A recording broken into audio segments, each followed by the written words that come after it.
वस्तु का स्वरूप एक सामान्य की अपेक्षा से और विशेष की अपेक्षा से दो तरह से विषय सामने आता है। एक तो महासत्ता के रूप में दिया है। सत्ता का अर्थ होता है अस्तित्व। उसमें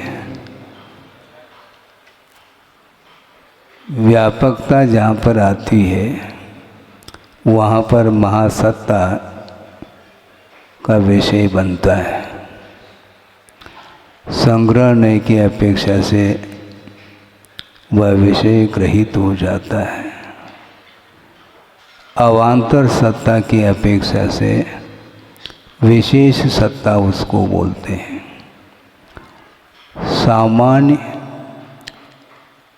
रूप से जब वस्तु ग्रहित होती है उसमें किसी भी प्रकार से मन में विकल्प नहीं आता, क्योंकि प्रत्येक वस्तु का अस्तित्व समान रूप से विद्यमान है।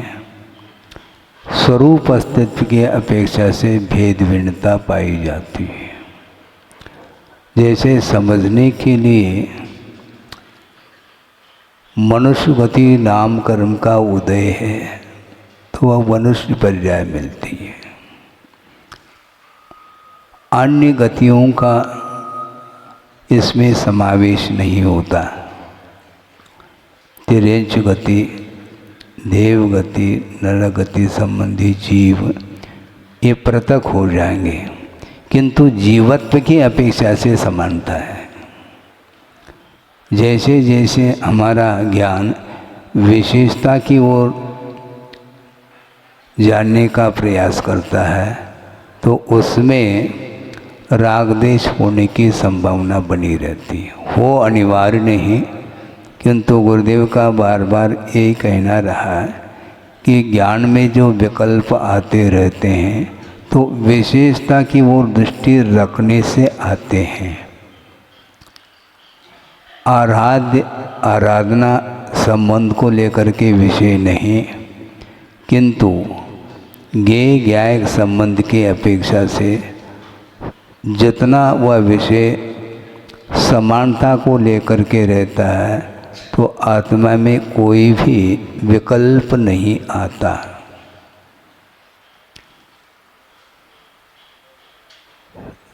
और मति ज्ञान का जो एक विषय बनता है वह भी आद्य ग्रहणम अवग्रह। अवग्रह रूप जो मति ज्ञान है उसमें कोई भी विकल्प नहीं है। लगभग वह दर्शन के समान सामने आता है। कोई भी वस्तु दिखाई पड़ रही है और मान लो वो वस्तु सफ़ेद है तो सफ़ेदी का बोध तो हो गया। अब ये सफ़ेद क्या हो सकता है, यह जो विषय है ये विशेषता को लेकर के है। और सामान्य की अपेक्षा से सफ़ेदी का निर्णय हुआ है।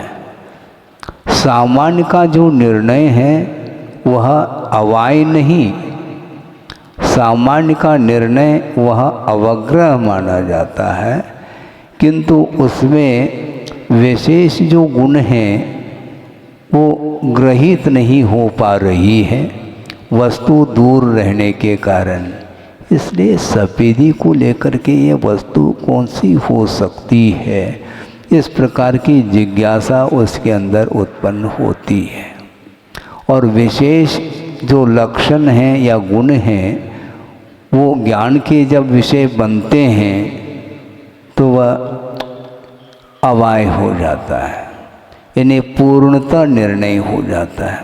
कोई दूर से व्यक्ति आ रहा है, व्यक्ति की अपेक्षा से कोई भी संदेह नहीं, किंतु ये व्यक्ति कौन हो सकता है, क्योंकि दूर से देखने में आया वो कोई व्यक्ति तो है, तो पक्का है, लेकिन यह साउथ इंडियन है कि नॉर्थ इंडियन है, यह जो विकल्प है ये अवग्रह के बाद ये विकल्प मन में आता है। और किसी भी दक्षिण का हो या उत्तर का हो, व्यक्ति तो है, लेकिन विशेष जानने की जो इच्छा है यही विकल्प माना जाता है। सामान्य की ओर दृष्टि जाने से न हर्ष होता है न विषाद है।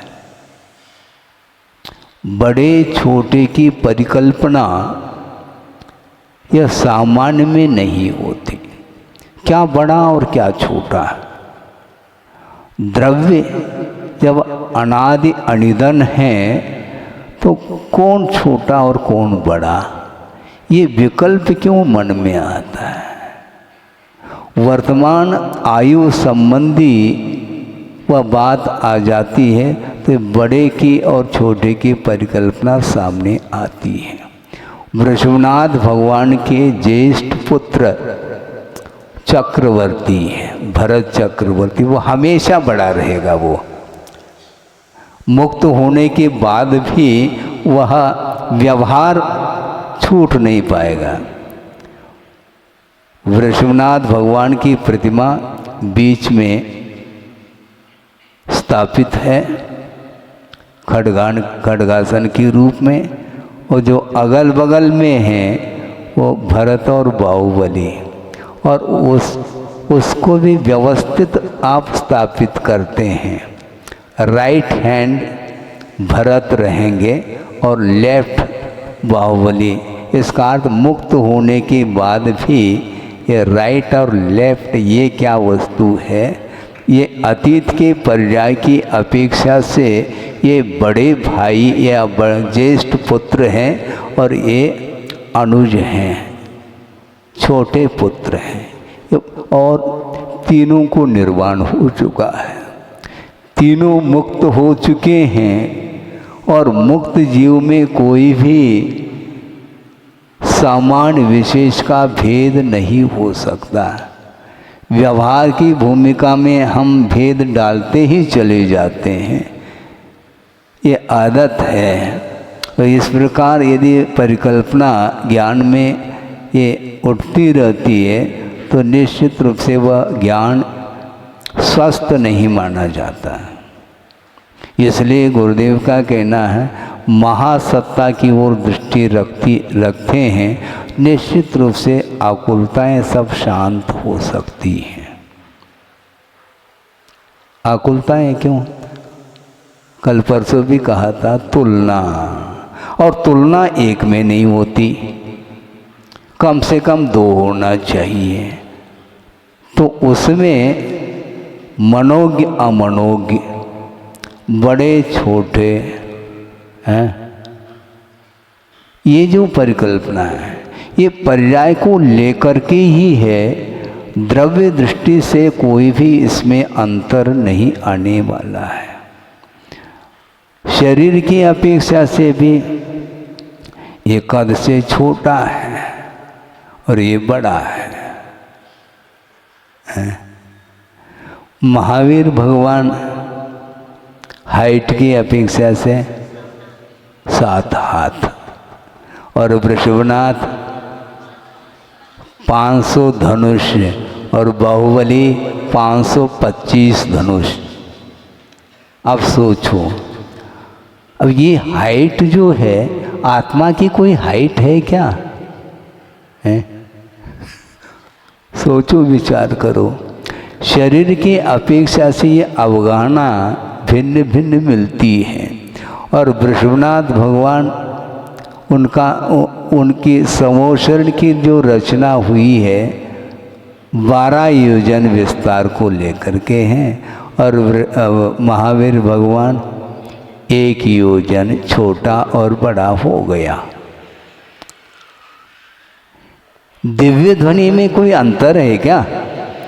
वृषभनाथ भगवान की दिव्य ध्वनि में और महावीर भगवान की दिव्य ध्वनि में कोई अंतर हो, संभव नहीं।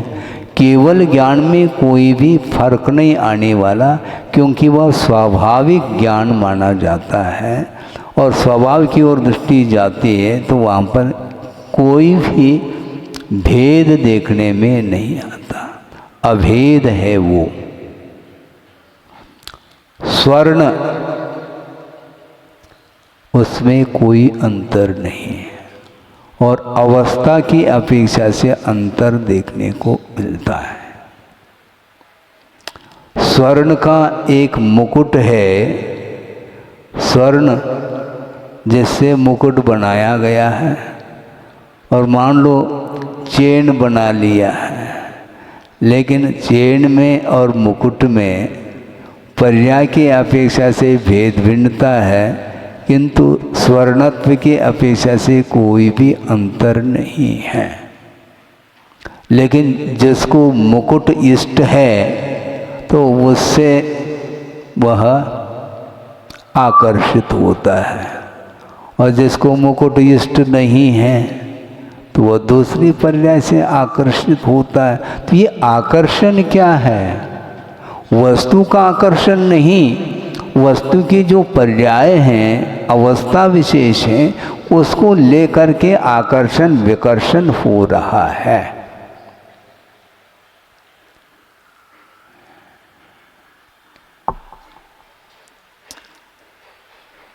क्या बोलते हैं आप लोग? बूंदी हैं? बूंदी और उसके लड्डू बना देते हैं, बूंदी की लड्डू हैं। और लड्डू क्या है? केवल गोलाई का नाम लड्डू है, हैं? और उस लड्डू को फोड़ करके चूरा करके रख दें तो स्वाद में अंतर आता है क्या? लेकिन देखने में अच्छा नहीं लगता महाराज। हाँ, समस्या खड़ी हो गई। तो हमेशा यही समस्या खड़ी होती रहती है अवस्था को लेकर के। लड्डू गुलाई को लेकर के हैं, इसलिए हमें लड्डू चाहिए, किंतु आप लड्डू खाते हैं? नहीं, लड्डू का कोर ही लिया जाता है। पूरा लड्डू आपके मुख में नहीं जा सकता, इतना बड़ा लड्डू है, तो उसको कोर बना करके, पीस बना करके ही लेते हैं। तो आखिर स्वाद में क्या अंतर आता है? केवल एक आकृति है, आकार प्रकार को लेकर के भी आकर्षण, वर्ण आदि को लेकर के भी आकर्षण। ये सब आकर्षण ये वस्तु से बाहर ही है। ये सब केंद्र में कोई भी आकर्षण नहीं, अर्थात स्वभाव की दृष्टि से, द्रव्य की दृष्टि से उसमें किसी भी प्रकार से कोई विकल्प ही नहीं है। इसलिए महासत्ता को हम केंद्र में रखते हैं तो किसी भी प्रकार से कोई हर्ष और विषाद ये संभव ही नहीं। हम ये पूछना चाहते हैं, पुद्गल की स्वाभाविक पर्याय कौन सी है? परमाणु। परमाणु को लेकर के कभी हर्ष विषाद हुआ है?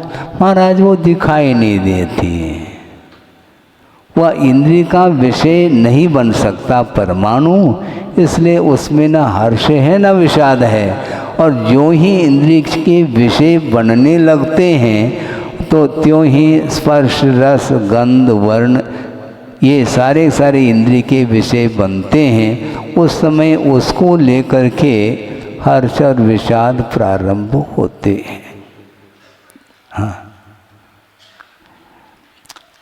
शुक्ल वर्ण अच्छा है क्या कृष्ण है? सुनो तो, कृष्ण और शुक्ल ये वर्ण की अवस्था है, ये गुण नहीं है, पर्याय है। तो मैं ये पूछना चाहता हूँ, आपको शुक्ल वर्ण पसंद है क्या कृष्ण है? दोनों पसंद है कहते हैं। बिल्कुल ठीक है, क्योंकि दांत सफ़ेद होना चाहिए, बाल काले होना चाहिए। ये सब क्या है? ये बाल सफ़ेद हो गए तो उसको काले बनाने में लग जाएंगे, क्योंकि बाल सफ़ेद अच्छे नहीं लगते हैं। और दांत उस पर किट कालीमा आ जाए तो नहीं, उसको सफाई साफ करते हैं। ये सब अलंकार इसी को बोलते हैं।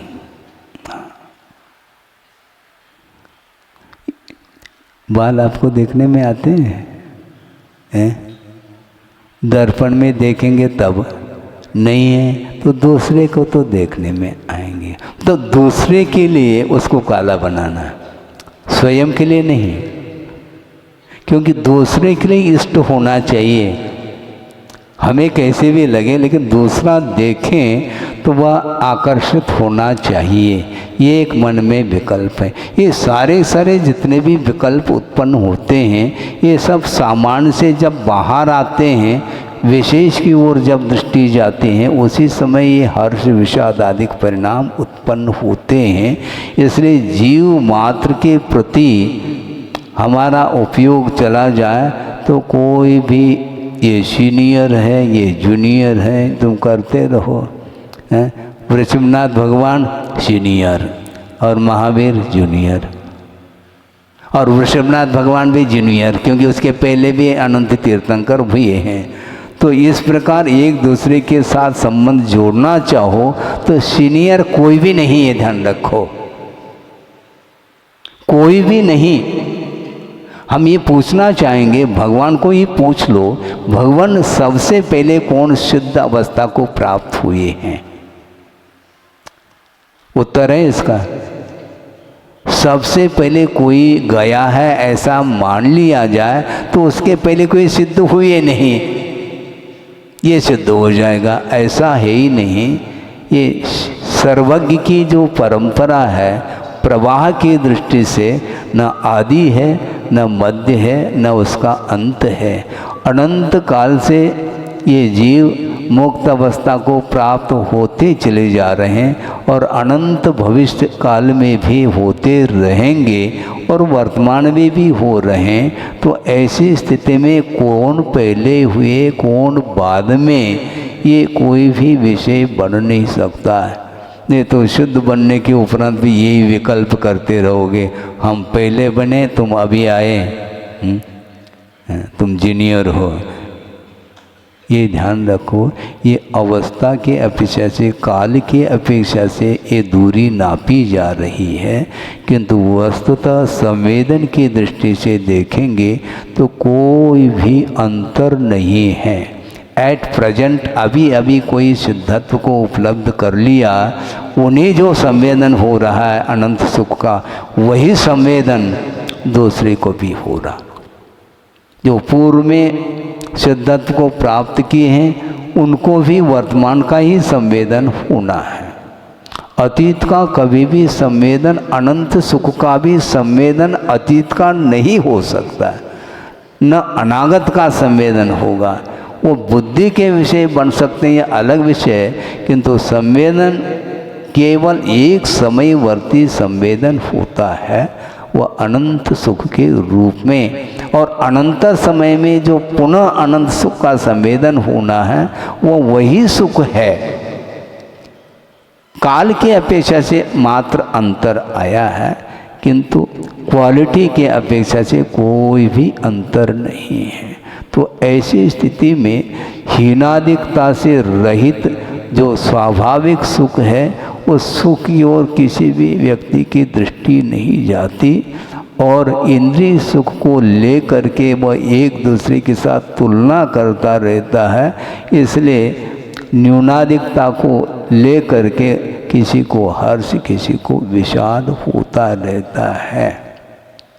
इससे स्पष्ट है, अपने आप को जब हम देखते हैं, विषय बनाते हैं, तो बाहर के जितने भी पदार्थ हैं वह विषय नहीं बनते हैं। तो ऐसी स्थिति में हर्ष विषाद कहाँ से होगा, मुझे बताओ? हम दूसरे के साथ तुलना करेंगे तो ये ज्ञान का विषय बनता है कि मैं 5वीं कक्षा का छात्र हूँ और ये 12वीं कक्षा का छात्र है। ये शुरू हो गया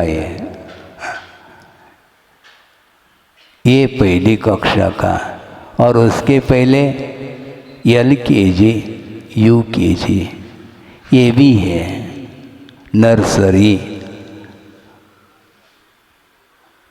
और नर्सरी में जो बैठा है बालक, उसको कोई विकल्प ही नहीं।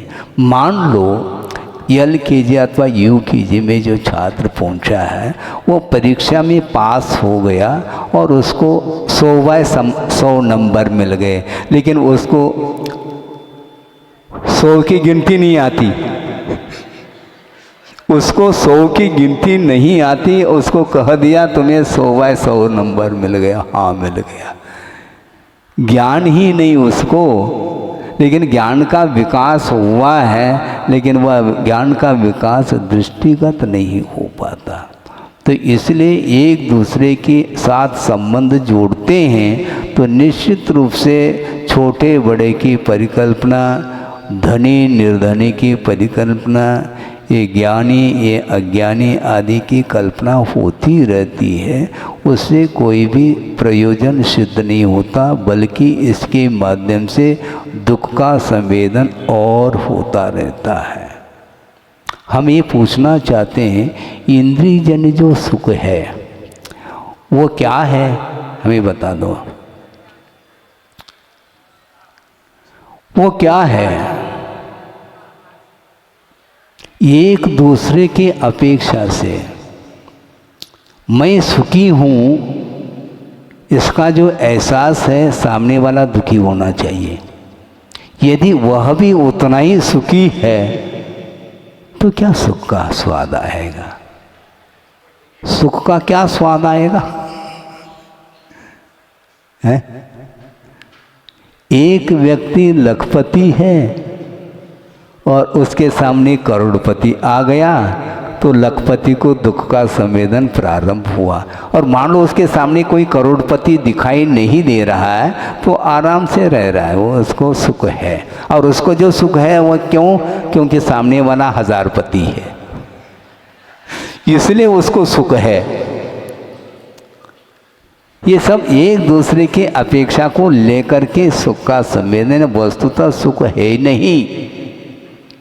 सौधर्म इंद्र है, उसको जो सुख है सामने कोई भी इंद्र नहीं, सामानिक है, त्रायतंश है, पारिषद है, लोकपाल है, अभियोग्य है, किलवेशक है। ये अनेक प्रकार की फैकल्टी हैं और उन सब में जो प्रमुख कौन है तो वो इंद्र है। इंद्र का जो बिल है वह बीच में होता है। इंद्र जो है स्वामी का प्रतीक माना जाता है, वह स्वामी के रूप में। जैसे योगींद्र कहा, योगियों के स्वामी प्रमुख, उसको इंद्र बोलते हैं। जो ये प्रमुख क्या है, इसका अर्थ दूसरे प्रमुख नहीं है। ये प्रमुख अतिथि, मुख्य अतिथि, इसका अर्थ बाकी सारे सारे सामान्य हैं। और सामान्य की गिनती क्वांटिटी बहुत है, इसके बाद भी उसको कोई सुख नहीं, क्योंकि उस अतिथि के पूर्व में मुख्य यह शब्द जुड़ा हुआ होना चाहिए। तो ये सापेक्ष सुख माना जाता है। और सापेक्ष जो सुख होता है वह सुख नहीं, वह सुखाभास है। निरपेक्ष जो सुख है वह स्वाभाविक सुख माना जाता है। उससे बढ़ करके और कोई भी सुख नहीं, जिसको बोलते हैं शुद्ध अवस्था में अनंत सुख का संवेदन होता है। तो उसको आप रखो सामने तो सब दुख भूल जाएंगे आप, कि उनसे बढ़ कर के कोई सुखी नहीं। और संसार में हमें हमेशा तुलनात्मक दृष्टि से ही ये सुख दुख की परिकल्पना होती रहती है। इसलिए सांसारिक सुख से ऊपर उठ करके स्वाभाविक सुख को प्राप्त करने के लिए जो प्रयासरत रहता है उसकी दृष्टि कभी भी बाहर की ओर नहीं जाती। गुरुदेव का हमेशा ये कहना रहा कि साधक की दृष्टि हमेशा ऊपर की ओर होनी चाहिए। मैं जो साधना कर रहा हूँ, मेरे से ऊपर और बड़े बड़े साधक हैं, तो अपने आप ही अहंकार समाप्त हो जाएगा और अपने से निचले वाले जो साधक हैं उस ओर ध्यान जाएगा, तो मेरे से बढ़ कर के कोई भी साधक नहीं है, ऐसा महसूस हो सकता है। हाँ, ये नहीं होना चाहिए। लेकिन प्राय करके यही होता है, अपनी कक्षा से निचले कक्षा वालों की ओर ध्यान जाता है तो आत्मसंतुष्टि मिलती है उसको, मैं ऊपर हूँ। अच्छा, तुम्हारे ऊपर कोई है क्या? नहीं है। उस ओर देखेंगे तो है, नहीं है तो कोई नहीं। फिर लोक के अग्रभाग पर अनंत सिद्ध परमेष्टि बैठे हैं, ध्यान रखो।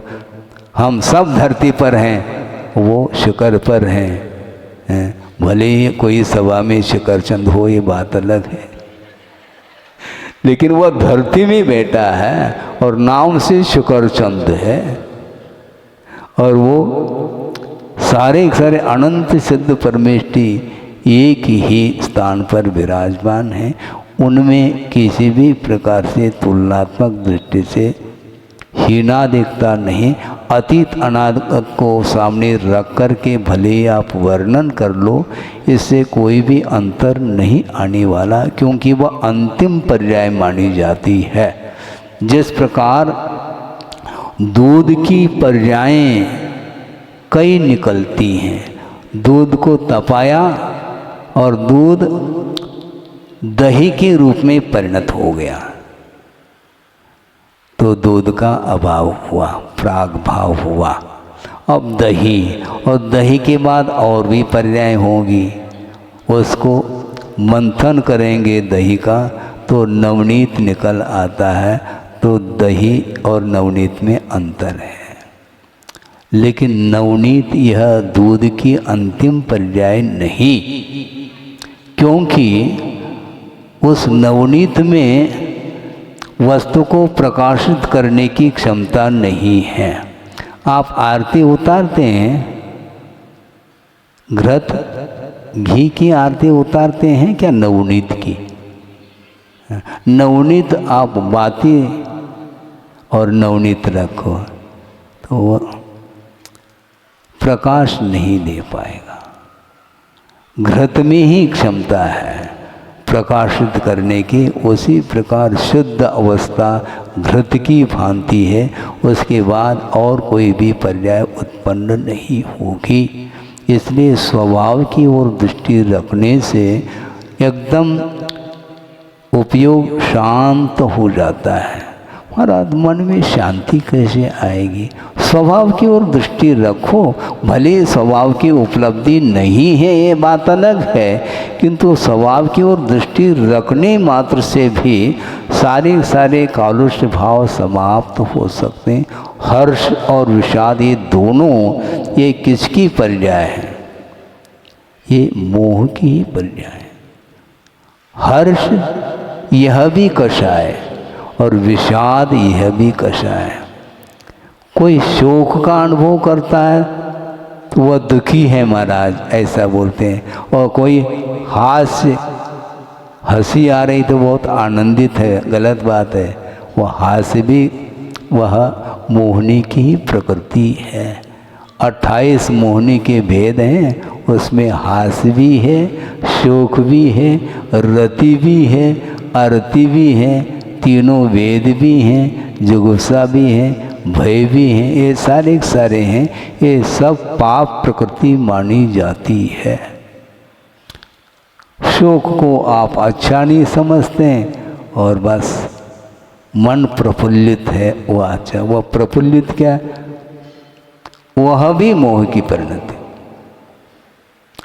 प्रसन्न और अप्रसन्न, ये दोनों जो मुद्रा हैं, ये मोह की ही परिणति।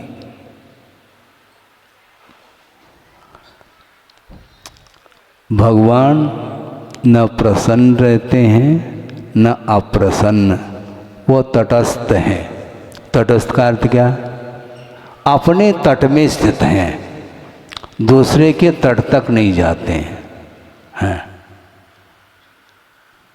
दूसरे के तट तक जाओगे तो फिर दिक्कत होगी आपको। भव नदी तट तक ले चलो, ये तो फिर भी ठीक है। संसार रूपी तट का अंत आ जाए ये तो फिर भी हमारे लिए अच्छा है, किंतु दूसरे की ओर दृष्टि रखेंगे तो निश्चित रूप से कंपैरिजन होगा और उसमें आपको तनाव आएगा। हमें किसी को देखना नहीं। मान लो दृष्टि नासाक पर रखेंगे तो दूसरे की छाया नहीं आएगी,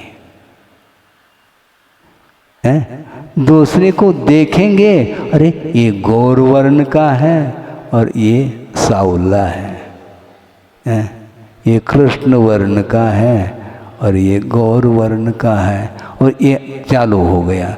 और नासा दृष्टि रखते हैं, कोई भी सभा में नहीं है ऐसा महसूस होगा।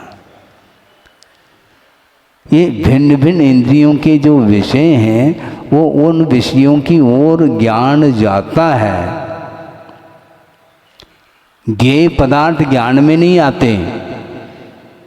क्या? ज्ञेय पदार्थ ज्ञान में उतर करके नहीं आते। ज्ञेय अपने स्थान पर है और ज्ञान ही वहाँ तक पहुँच जाता है। ज्ञेय हाइको दे रहा हूँ, गुरुदेव ने लिखा है, हमने नहीं। ज्ञेय चिपके, ज्ञान चिपकाता तो स्मृति हो आती।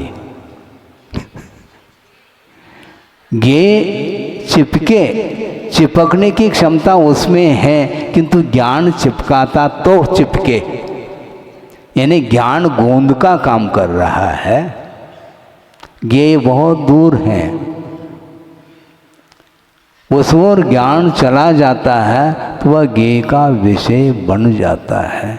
इसलिए उस ओर ले जाना नहीं चाहिए। आप अपना जो उपयोग है, मन है, वो अपने आप में स्थिर रहे तो जगत शून्य हो जाएगा। ये बहुत कठिन है। मालूम कठिन क्या है? स्वयं को ही करना है, दूसरे थोड़ी करने के लिए आएगा। आंख खोल करके हम देख रहे हैं, क्या दूसरा आकर के आपके आंख को खोला है? बताओ। हम ही खोल रहे हैं। खोलने के लिए आज्ञा किसने दी है? स्वयं ने आज्ञा दी है। इसलिए देखने की इच्छा, भिन्न भिन्न इंद्रियों के जो विषय सामने उपस्थित हैं वो आपको ये कह नहीं रहे हैं कि मुझे चखो, मुझे देखो, मुझे सूंघो, मुझे सुनो। वो कह रहे हैं क्या? नहीं, हम ही सुन रहे हैं। हम न सुने अनिवार्य थोड़ी कि सुनना, कुछ नहीं, हमें नहीं सुनना, फिर भी शब्द आते हैं महाराज। शब्द ज्ञेय हैं, हम सुनेंगे तब उपयोग उस ओर नहीं ले जाएंगे तो शांत है वो। अब फिर महाराज वो तो शब्द तो सुनने में आ रहे हैं ना, उससे हमें हो क्या रहा है? वो शब्द है, बस इतनी सी बात है।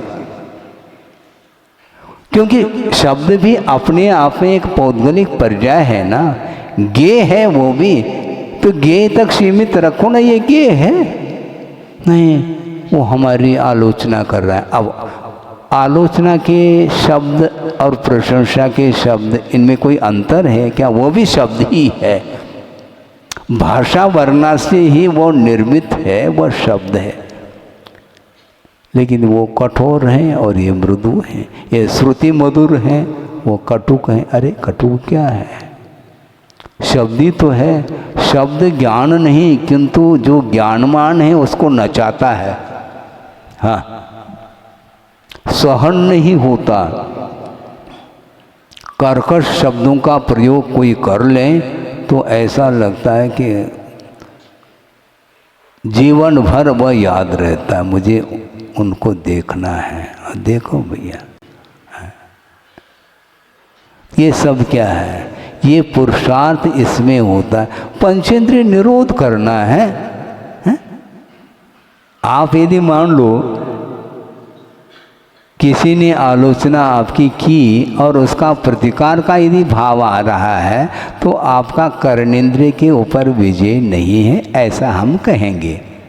आपको अच्छा लगे अथवा बुरा, बुरा अच्छा क्या वस्तु, पक्की बात है। मान लो किसी ने प्रशंसा कर ली तो वंस मोर कहता है वो, हाँ एक बार और सुनाओ, जबकि वो भी शब्द है। इसलिए कुंद कुंद की ओर ध्यान दो। सद्धो नानम नहवदी, शब्द ज्ञान नहीं है क्योंकि वह पौद्गलिक परिणति है।